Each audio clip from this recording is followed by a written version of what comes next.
우리 삶이 불공평합니다. 하나님께서 이렇게 만드시지는 않으셨을 것입니다. 어쩌면은 삶이 공평한 것을 우리가 불공평하게 보는 것은 아닌지 두 번째로 보겠습니다. 복음서에는 천국이란 말이 많이 나옵니다. 우리가 가진 성경에 보면 주로 마태복음에 집중적으로 나옵니다. 그래서 주석가는 마태복음을 천국복음 또는 왕국복음이라 그럽니다. 어느 저작물이든지 간에 자신의 관점이 들어 있습니다.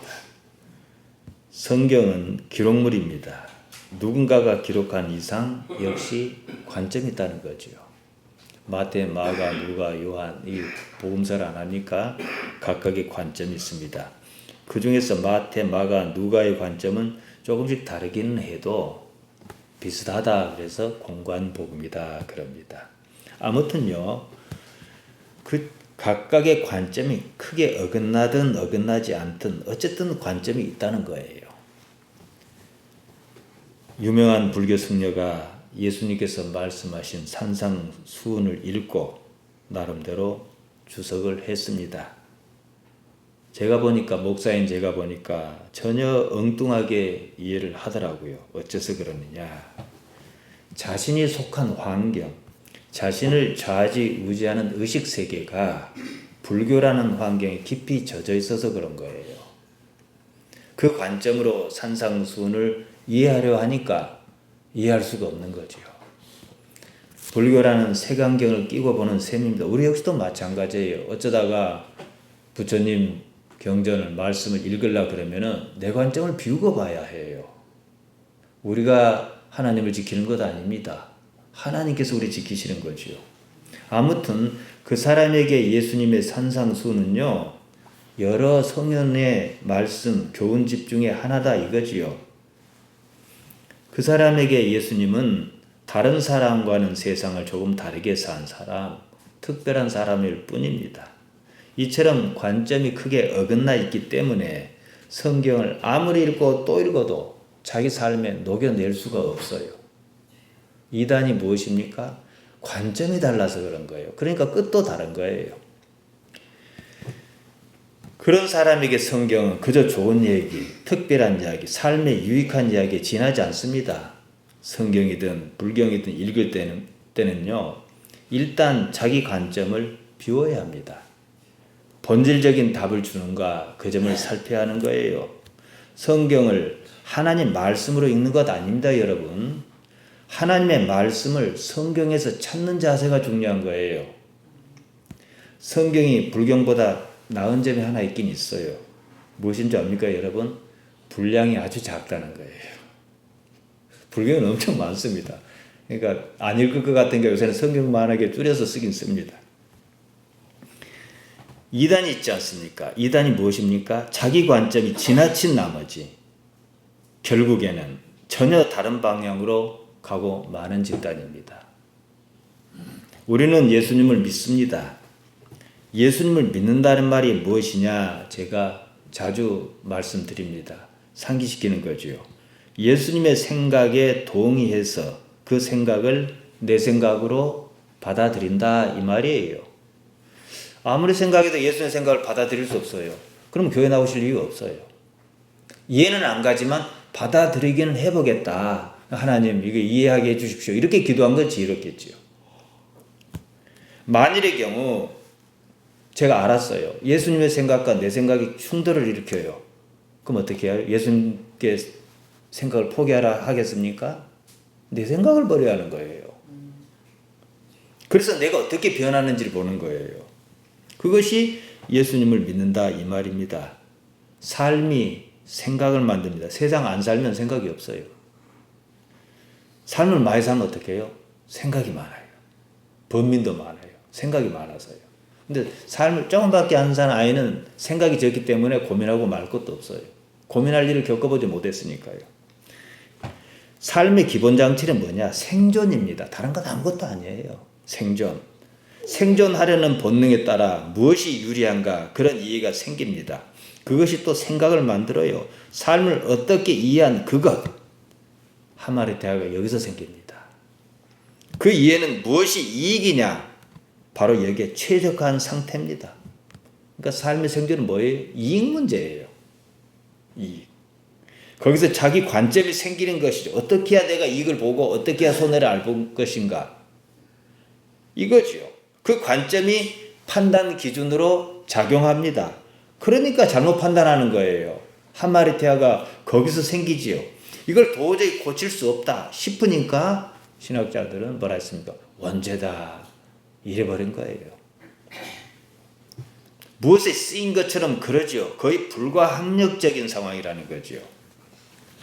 여러분, 생각이요, 관점을 만들어요. 나한테 유리한 쪽으로. 생각이 자기만의 관점을 형성합니다. 자기 입맛에 맞는 관점이 생겨요. 문제는 이 관점을 그대로 가지고 하나도 버리지 않고 내려놓지도 않고 신앙생활을 하겠다 그럽니다. 쉽지 않습니다. 자기를 버리지 않으면 하나님 안 보여요. 오늘날 많은 신앙이 있습니다. 자기 관점을 포기하지 않습니다. 그러면서 성경을 읽어요. 그러면 예수님 믿는 것 아닙니다. 어떤 사람은 보통 사람에 비해서 착하게 사는데 왜 고난이 많을까? 은혜예요. 그에게는 하나님께서 특별히 나타나 주시려는 거예요. 근데 자기 관점을 그 상황에서 못 버리고 하나님을 찾은 게 없으면은 그 고난이 좀 지속하겠지요. 고난 중에 하나님 만나지요. 행복한 중에 하나님 만난 적 없습니다. 나중에는 이제 고난이 사라지겠지요. 왜냐? 고난이 있을 이유가 없으니까요. 더러는 예수님을 믿는 사람 하면은 바깥 사람이 볼 때 고집불통이라는 느낌이 들 때가 있어요. 그만큼 자기 관점이 강하다는 것입니다. 강한 것까지는 좋은데 어딘지 예수님과 맞지 않아 보여요. 그러면 상당히 틀어진 겁니다. 사실 그는 예수님을 믿지 않습니다. 자기 관점을 정해놓습니다. 그 안에 들어있습니다. 여러분이 지금 우리가 아는 예수님, 어떻게 예수님을 생각하셨던지 간에 예수님을 한번 머리에 떠올려 보십시오. 나사렛 예수님, 그분이 고집스러웠겠습니까? 오기스러웠겠습니까? 입에서 쌍소리를 냈겠습니까? 꽁하였겠습니까? 돈을 받겠습니까? 탐욕스러웠겠습니까? 이랬다 저랬다 하셨겠습니까? 나에게서 그런 모습이 나타난다면 나는 아직 예수님께 익숙하지 않은 겁니다. 자기 생각에 예수님 믿는다고 우기는 거예요. 나에게서 어떻게든 예수님의 모습이 나타나야 합니다. 우리에겐 좀 숙제겠지만 아무튼 나타나야 해요. 지금 세상이 기독교를 비난하는 것은 이런 무엇이 없기 때문에 그래요. 교회 가니까 예수님이 안 보이는 거예요. 사람만 우글우글하지. 자기 관점에 맞지 않는다고 악쓰고 험한 욕을 하고 길바닥에 들어놓고 심지어 낫으로 위협하고, 그것이 무슨 기독신앙입니까? 그것은 예수님을 믿는 것이 아니에요. 여전히 자기 관점에 따른 관념의 노예로 살고 있는 겁니다. 예수님께서 온유하고 겸손하다 그러셨습니다. 나에게 배우라 그랬어요. 그것을요. 마태복음 11장 29절입니다. 나는 마음이 온유하고 겸손하니 나의 멍에를 메고 내게 배우라. 그러면 너희 마음이 쉼을 얻으리니. 온유하다, 프라우스입니다. 점잖다, 따뜻하다, 부드럽다, 친절하다, 다정하다. 겉과 속이 다르지 않습니다. 겸손하단 말은 이 온유하단 말을 보충합니다. 타페이노스라고 하는데요. 천하다, 지위가 낮다, 비굴하다, 보잘것없다. 로마서 12장 16절에서는 이렇게 씁니다. 서로 마음을 같이하면 높은 데 마음을 두지 말고 도리어 낮은 데 처하며 스스로 지혜 있는 채 말라. 낮은 데 처하라는 말 나오죠. 낮다, 타페이노스입니다. 처하다, 시나파고마입니다. 자기 자신의 마음을 낮은 데로 데리고 가버리라 이 뜻이에요.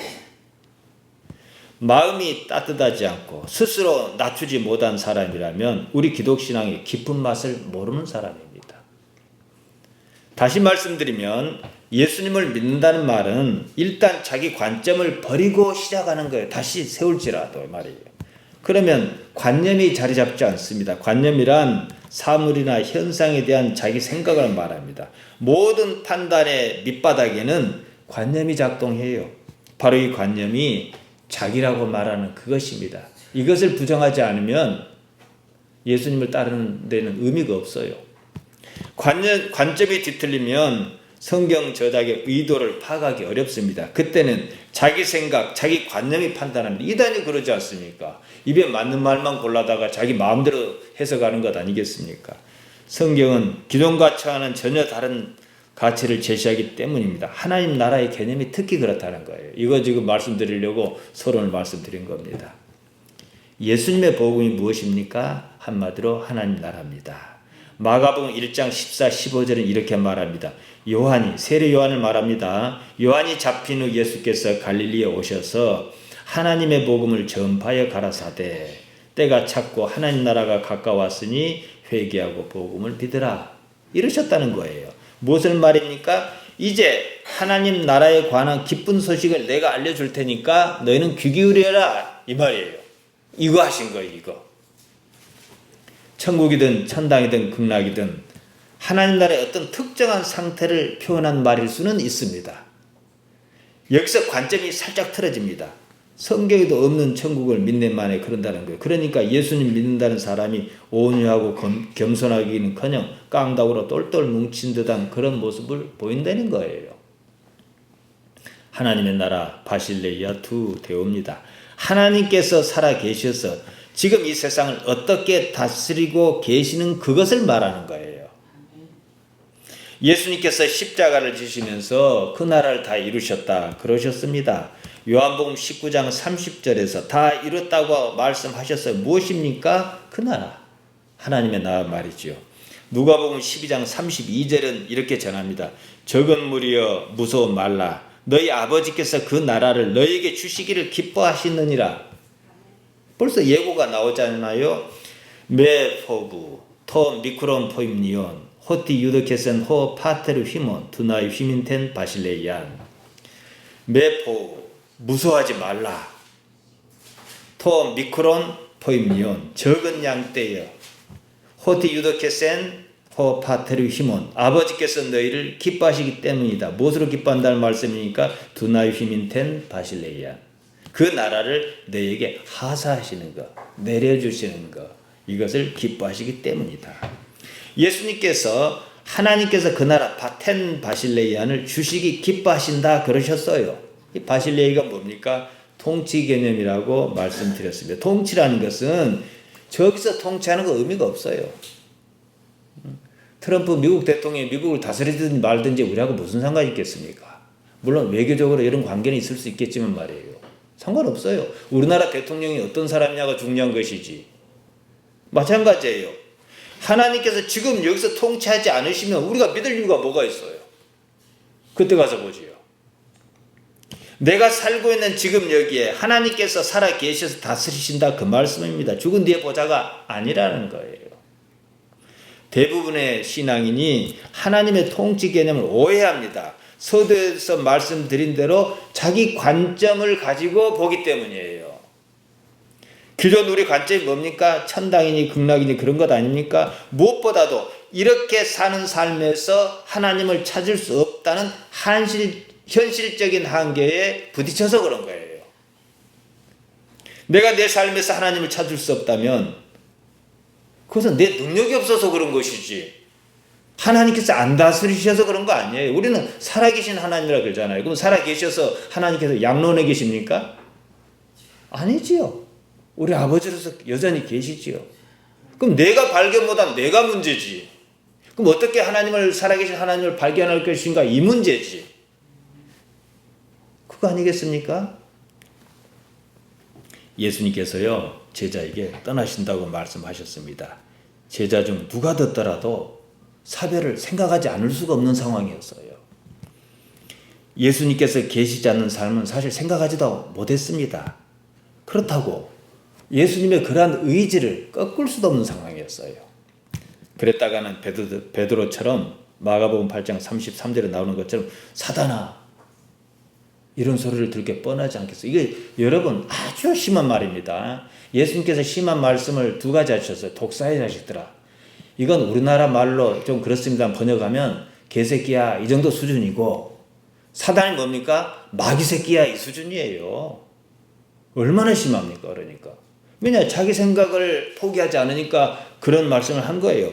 이런 상황에서 빌립이 이렇게 말합니다. 요한복음 14장 8절입니다. 빌립이 가로되 주여 아버지를 우리에게 보여주옵소서. 그리하면 족하겠나이다. 아버지라도 보여주고 가시옵소서 이 말이에요. 이제 가시는 건 못 막겠으니까. 예수님께서 빌립에게 이렇게 말씀하셨습니다. 요한복음 14장 9절입니다. 빌립아, 내가 이렇게 오래 너희와 함께 있을 때 네가 나를 알지 못하느냐? 나를 본 자는 아버지를 보았거늘 어찌하여 아버지를 보이라 하느냐? 나를 본 자는 아버지를 보았거늘 호 헤오라코스 에메 헤오라켄 톤 바테라. 헤오라카, 이것은 호라오의 완료형으로 쓰였습니다. 내가 아버지를 이미 호라오 보지 않았느냐? 어떻게 봤어요? 아니 저는 본 적이 없는데요. 이럴 거냐 이거예요. 나를 통해서 보지 않았느냐 이 말입니다. 나를 보았으면 아버지를 본 것이다. 그런데 어째서 아버지를 보이라 뒤에 나온 것은 보다가 아닙니다. 드러내다입니다. 보이다라고도 쓰긴 합니다. 데이크니미를 썼습니다. 데이크니미 드러내다, 증거하다 이런 말입니다. 어떻게 나를 아버지를 드러내라 하느냐 이거예요. 이미 봤는데 이거죠. 자, 우리는 어떻게 하나님을 볼 것입니까? 주의 말씀으로. 그러니까 앞서 말씀드린 대로 내 생각을 버리고 내 관점을 버리고 주께서 예수님께서 주신 말씀의 동화가 이루어졌을 때 하나님께서 어떻게 살아 계신다는 것을 알 수 있다는 거예요. 그럼 하나님 나라를 찾은 거죠. 하나님 나라를 찾은 사람이 어떻게 살겠습니까? 자기 생각대로 살겠습니까? 아니지요. 하나님의 생각대로 살겠지요. 거기서 만족을 얻고 행복을 얻고 희망을 얻고 기뻐하고 즐거워하고 그렇게 살 거 아니겠습니까? 사도행전의 제자를 보십시오. 그 전에 제자 말고 시점이 얼마 차이 안 납니다. 베드로와 야고보와 요한과 뭐 다른 제자 스데반 이런 사람들이 옛날처럼 살았습니까? 그래도 행복했어요. 왜냐? 하나님 나라를 봐버렸기 때문에. 이거 말한 거죠. 지금 이거. 지금 예수님께서는 빌립과 대화하고 계신 그때는요, 십자가 이전이었습니다. 부활과 승천 사건도 아직 없었습니다. 지금 우리는 그런 일이 다 지나간 이후에 살고 있습니다. 무엇보다도 예수님께서 요한복음 14장 15장에서 약속하신 대로 하나님께서 영으로 보혜사로 임하여 계시는 때입니다. 성령 시대다 안 합니까? 이게 무엇을 의미합니까? 이미 예수님께서 약속하신 대로 하나님께서 우리와 함께 하신다는 사실이에요. 이게 하나님의 나라라는 거예요. 전지전능자 하나님께서 말입니다. 그러면 우리가 할 일은 하나가 남습니다. 지금 여기 이 삶에 하나님께서 어떻게 나타나는지 어떻게 알아차릴 것이냐 이뿐이라는 거예요. 잠시 빌립이 이해하지 못했던 것처럼 예수님을 자기 관점에서 생각하고 바라보면 하나님께서 바로 곁에 서 계셔도 보이지 않습니다. 이 때문에 자기 관점을 버리고 시작해야 한다는 거예요. 하나님 나라, 다른 말로는 천국이지요. 하늘나라지요. 찬송가 중에 내 영혼이 은총입어 이렇게 시작하는 것 있지 않습니까? 맨 마지막이 뭡니까? 주 예수와 동행하니 그 어디나 하늘나라.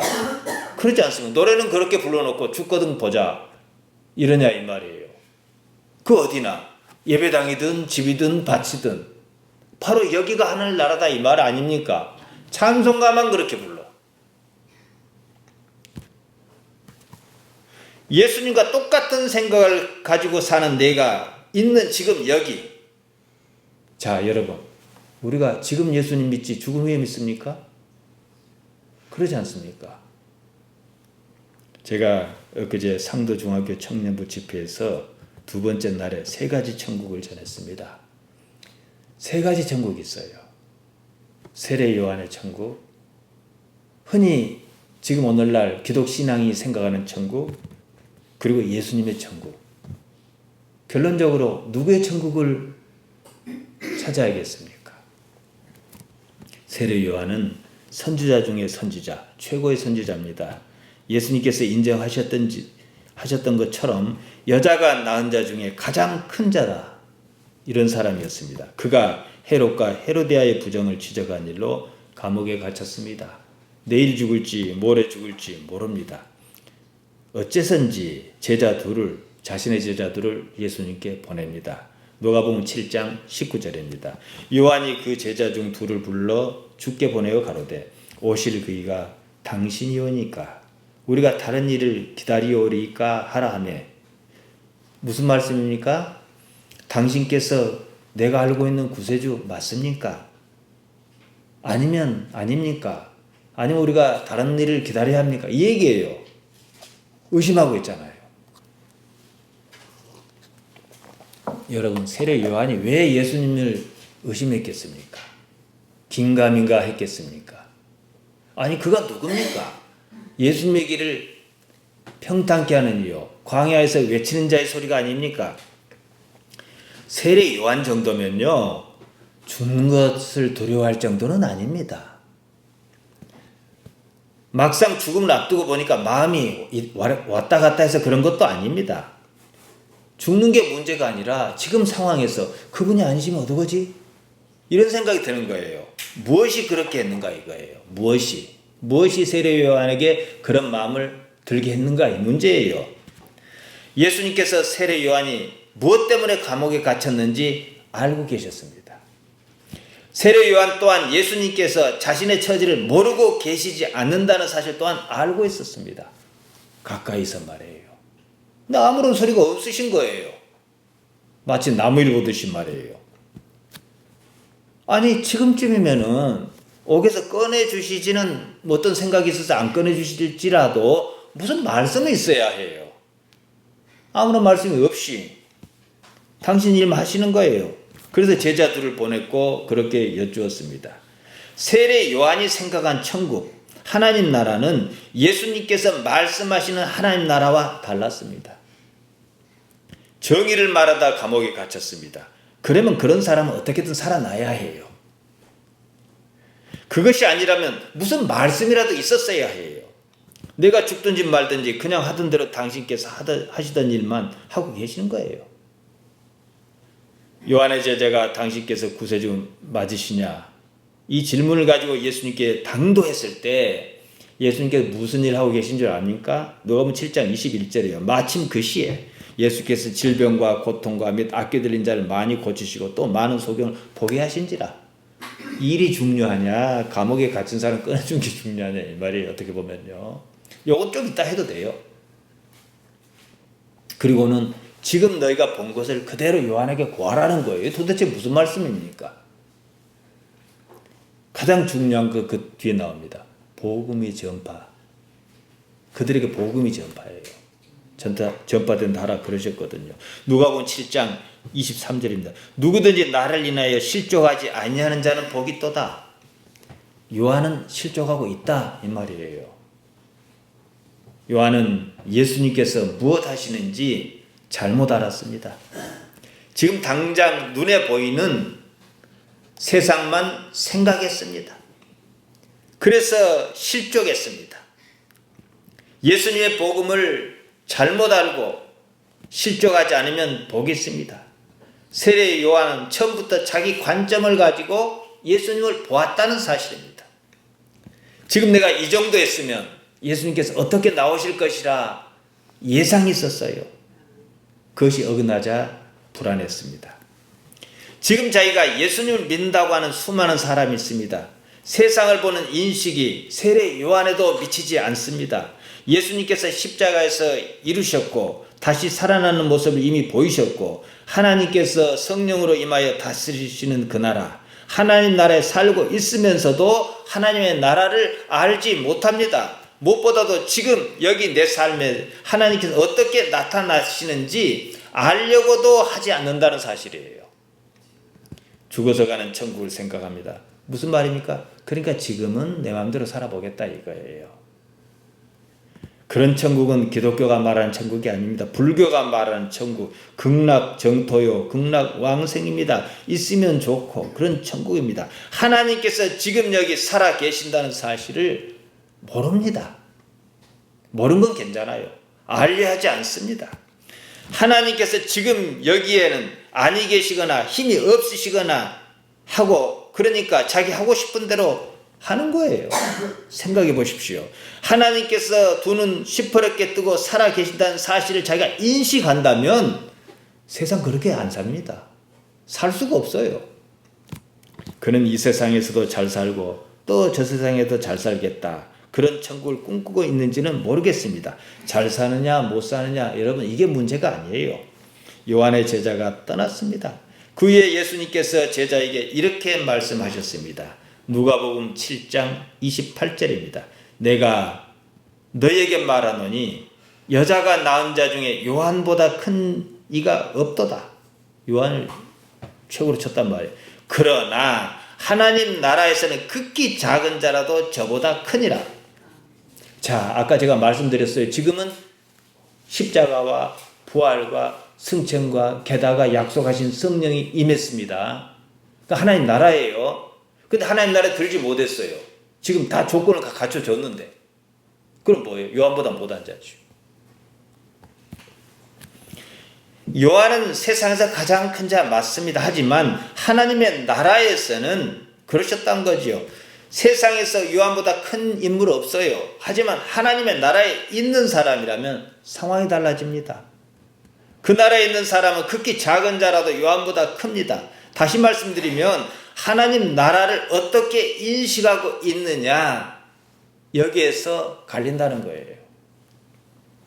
하나님께서 지금 여기 살아 계셔서 당신께서 하늘에서 이룬 뜻을 지금 여기에서 이루어 가신다는 사실을 알면 하나님 나라가 지금 여기라는 사실을 알면 가장 작은 자라도 요한보다 큰 자입니다.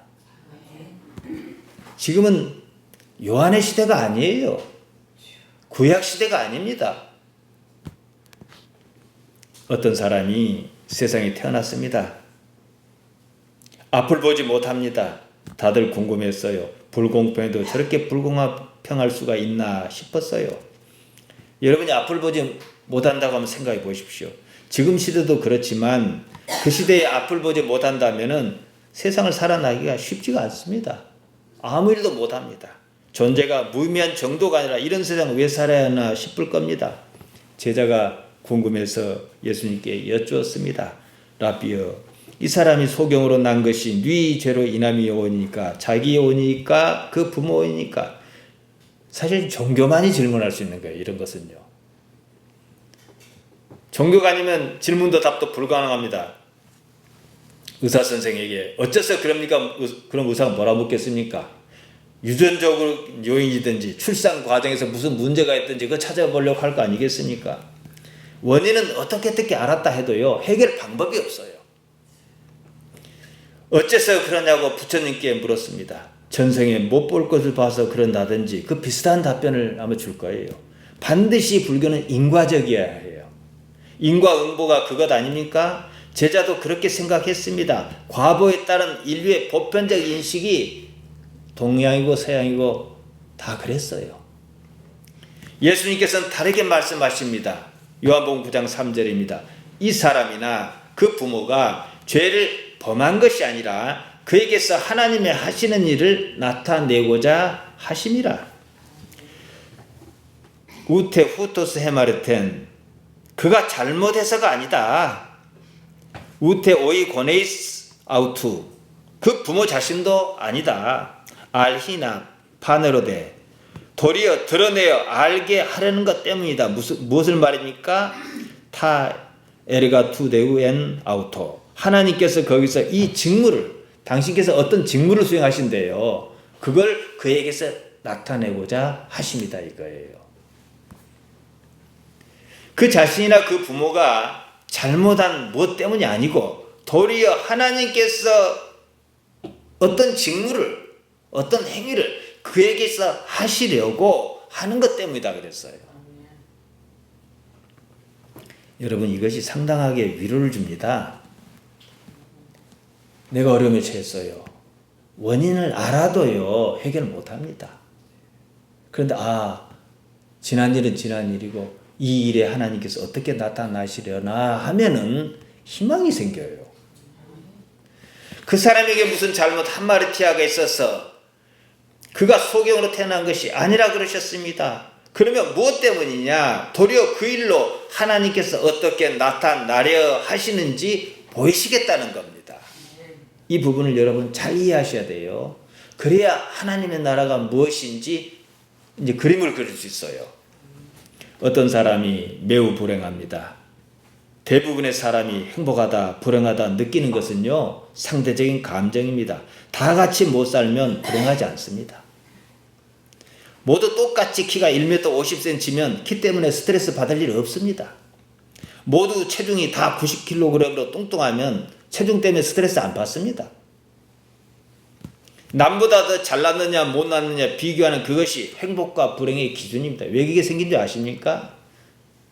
생존하게 하는 것 때문에 그래요. 그조차도 욕망을 줘야 생존하니까 말이에요. 깊은 바다에도요, 빛이 들어가지 않는 깊은 바다에도 물고기가 삽니다. 매우 어둡습니다. 매우 어두니까 볼 필요가 없어요. 그래서 눈이 없어요. 만일 사람이 그렇게 깊은 바다에 산다고 합시다. 사람도 눈이 없을 거예요. 눈이 없는 세상에서 어떤 사람이 눈을 가지고 태어났습니다. 그러면 그가 무엇이라고 묻겠습니까? 선생님, 저 사람이 눈을 가지고 태어난 것이 누구 잘못입니까? 이렇게 물었을 것 아니겠습니까? 그렇잖아요. 입장을 바꿔놓고 생각해 보십시오. 눈이 필요하지 않는 삶의 상황에서는 오히려 눈이 있는 것이 불행한 거예요. 다 그렇게 거기에 맞춰서 세상을 여기저기에 다 맞춰놨으니까 말이죠. 필요 없는 것을 달고 다녀야 하고 얼마나 신경 쓰겠습니까? 안과도 가야 하고. 오지에 사는 종족이 있습니다. 그 종족은 눈이 하나밖에 없다고 그럽시다. 그러면 눈이 한 나라에서 불행하지 않습니다. 오히려 두 개가 있는 것이 좀 이상하지요. 눈이 하나가 편하냐 두 개나 편하냐 이 문제가 아니고요. 환경에 적응하다 보니까 사람 눈은 두 개가 훨씬 유리하거든요. 그래야 원근감도 작고 또 극단적인 상황에서는 눈이 하나가 좀 나빠도 어떻게 대처할 수도 있고 생존에 유리하기 때문에 두 개가 달린 거예요. 하나님께 이리 만드셨습니다. 인생이 이래요. 누구는 눈을 뜨고 세상 살고 누구는 눈을 감고 세상 삽니다. 그래서 누군가는 불공평하다고 생각합니다.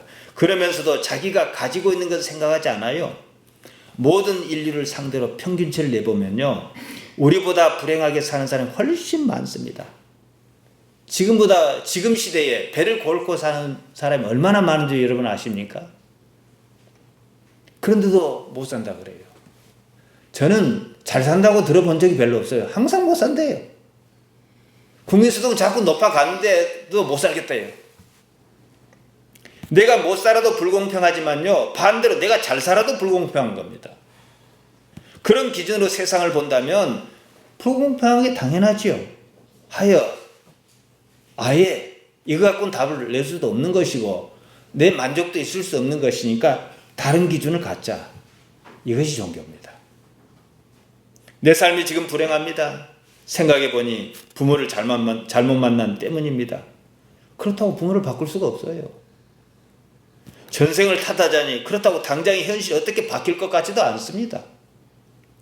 그래서 지금 이 세상에서 업보를 쌓지 말자. 선을 쌓자. 적선하자. 그래서 다음 생에서는 이런 세상이 아니게 하자. 그러면 불교예요. 이것도 요원한 얘기 아닙니까? 가봐야 하는 거 아니겠어요? 어떻게 하면 잘못을 저지르지 않을까요? 비나이다 부처님께 비나이다 그거예요. 그러니까 이런 관점이다 보니까 용어만 좀 달랐지 천국이나 극락 정토나 하나도 다르지 않은 거예요. 예수님께서는 다르게 말씀하셨습니다. 저 사람이 소경으로 태어난 원인을 말씀하지 않습니다. 왜 소경으로 태어났는가 사실 제가 이렇게 물었는데 답 안 하셨어요. 다만 우리가 원인을 안다 해도 말씀드린 대로 달리 도리가 없습니다. 지금 내가 가난하게 삽니다. 넓게 보면 없는 집에 태어난 것이 잘못인 것 같습니다. 좁게 보면 지난날 내가 배워야 할 때 배우지 못해서 그런 것 같습니다. 조금 더 현실적으로 보면 그때 열심히 일하지 않은 것 때문인 것 같습니다. 그 때문이든지 아니든지 모두 지금 일은 아닙니다. 물 건너간 일이에요. 맞을 수도 있고 틀릴 수도 있어요. 무엇이 원인이든 아니든 지금 여기 당장의 삶과는 아무런 관련이 없다는 거예요. 그러면 달리 방법이 없어요. 염려한다고 키를 한 자나 더 할 수 있느냐? 마태복음 6장 27절과 누가복음 12장 25절에서 하신 말씀이 그겁니다. 그러니까 뭐예요? 살기는 언제나 지금 여기 살아요. 지금 여기 사는 삶의 자세를 바꿔야 하는 거예요. 예수님께서 깨로부터 찾을 수밖에 없습니다. 지금 삶이 여러분 불행합니다. 세상이 불공평합니다. 그러나 하나님께서 무엇을 하시는지는 조금만 생각을 바꾸면 알 수 있어요. 예수님 때문에 말이죠. 예수님의 말씀이라는 기준이 없으면 참 우리가 헤맸을 거예요. 하나님께서 이 삶에 어떻게 나타나시려는가 그것을 알면 불공평하다는 생각이 들지 않습니다. 하나님께서 내 사는 삶에 지금 여기 계신다는 사실을 알면 모든 불공평이 사라집니다. 여러분이 그런 것을 어쩌다 경험해요. 기도원이든 어디든 무엇 때문에 갔는데 한참 기도하다가 은혜를 깊이 받아버리면요, 내가 여기 기도 제목 갖고 온 것이 없어져 버려요. 그때는 불공평이 없어. 그냥 은혜, 감사, 기쁨 이러지 않습니까? 삶을 왜 그렇게 못 만드냐는 거예요. 그게 하나님 나라고 천국이 된 말이죠. 잠언 5장 21절입니다. 대저 사람의 길은 여호와의 눈앞에 있나니 그가 그 모든 길을 평탄케 하시느니라. 사람의 길은, 우리 사는 지금 이 길은 하나님의 눈앞에 있다. 그러니까 지켜보고 계시다 이거예요. 지켜만 보고 계신 것은 아니라는 거예요. 하나님의 나라가 무엇입니까? 하나님께서 지금 여기 살아 계셔서 돌보고 계신다는 사실 아니겠습니까? 이 사실을 부정할 수 없다면 반대로 인정해야 하지 않겠습니까? 그러면 이제 하나 남습니다. 내가 사는 이 삶의 모습이 어떠하든지 설령 공평하지 못하다 할지라도 이 삶에 하나님께서 어떻게 나타나시려는지 지켜보라는 거예요. 그리고 다시 얘기하자 이 말입니다. 지금 우리로서는 다른 것은 못해도 그거 할 수 없어요. 이렇게 사는 삶을 바꿀 수도 없고 이렇게 태어난 것을 어찌해 볼 수도 없어요. 하지만 지금 딱 이 삶에 하나님께서 어떻게 나타나시는가는 할 수 있어요. 좀 더 나아가서 그걸 알기 위해서 자기 부인도 할 수 있어요. 너의 마음은 못 바꿔요. 그러나 조금만 생각을 깊이 하면 내 마음은 바꿀 수 있어요. 나는 버릴 수 있어요. 너는 못 버려요. 너 죽으라 한다 해서 죽습니까? 하나님께서 어떻게 나타나신지만 알면요, 불만이 사라집니다. 세상이 주는 것 같지 않은 평안, 요한복음 14장 27절에서 말씀하신 평안이 임해요. 그건 세상의 방식이 아니에요. 누군가 제게 하나님의 나라가 무엇이냐 묻더라고요. 듣긴 듣는데 이걸 뭐라고 감을 못 잡겠다는 그런 얘기를 하더라고요. 그 얘기를 막상 들으니까 내가 제대로 설명했나 싶기도 하고 그렇게 했더라고. 가만히 생각해 보니까요. 지금 여기가 하나님 나라다. 아무리 설명해도 쉽게 이해가 가지 않습니다. 하지만요, 지금 여기 이 삶에서 하나님께서 어떻게 나타나시는지를 아는 순간 더 이상의 설명은 필요하지 않습니다. 제가 무슨 말씀을 지금 드리고 있냐면요, 설명이 불가능하다는 거예요. 저는 제신하겠지만, 그러나 어느 순간에 지금 여기 하나님께서 이 삶에 관계하에 계신다는 사실을 내가 깨닫는다면 뭐 구구절절 설명할 필요가 없어요. 이제 그 기준으로 세상을 살 테니까. 그 신앙은 신념으로 하는 거 아니에요. 내 안에 나타나시는 하나님께서 주시는 은혜로 사는 것이지. 여러분 이제 정리를 하렵니다. 하나님을 생각하셔요. 생각하는데 의식적으로 생각하셔야 해요. 주어진 이 삶에서 하나님을 알려고 애쓰셔야 합니다. 그러라고 이 삶이 있어요. 삶의 모양은 다 다르지만 하나님은 똑같은 분이셔요. 그러니까 이렇게 생긴 삶 갖고 하나님 찾고 이렇게 생긴 삶 갖고 하나님 찾는데 그 하나님이 그 하나님이에요. 그러니까 하나님을 찾는 방법은 각기 다르게 주셨다고요. 누구나 찾을 수 있다 이거죠. 삶이 불행하다면 그것을 알게 하려고 그런 것입니다. 삶이 불공평하다면 하나님께서 당신 스스로를 드러내시려고 그러는 것입니다. 소경으로 태어난 사람이 있었습니다. 그 사람이 처음부터 눈을 뜨고 태어났더라면 다른 사람처럼 하나님께서 어떻게 살아 계시는지 알았을까요? 가능성이 매우 희박합니다.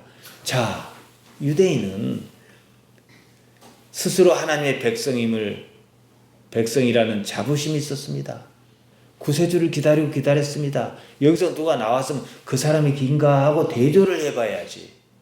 요한복음 9장 끄트머리까지 가보세요. 눈 뜬 사람은 구세주를 몰라봤고 눈 없이 태어난 사람은 알아봤다는 사실이에요. 그럼 누가 더 행복합니까? 이거예요. 눈 뜬 사람은 자기 관점으로 살았어요. 그러니까 하나님의 이름으로 하나님의 아들을 십자가에 못 박아 죽여버렸어요. 하나님의 이름으로 하나님을 대적했어요. 문법이 맞지 않잖아요. 물론 불교 신자가 그랬다면 좀 이해가 하겠어요. 모든 죄악은 하마리티아는요, 사람이 자기 삶에서 하나님께서 어떻게 나타나시는지 발견하라고 애쓰지 않는 그것에서 비롯한다는 사실을 여러분이 기억하셔야 돼요. 죄가 뭡니까? 하나님을 알고자 하지 않는 거예요. 기회를 주셨어요, 하나님께서. 안 주셨다면 하나님 책임이에요. 기회를 주셨어요. 근데 알려고 안 해요. 인간의 불행은 그 때문입니다. 이 삶의 면면에 하나님께서 어떻게 나타나시는가 지켜보며 악망하며 고대하는 삶을 사는 여러분, 그렇게 사시기를 예수님 이름으로 축복합니다. 아멘.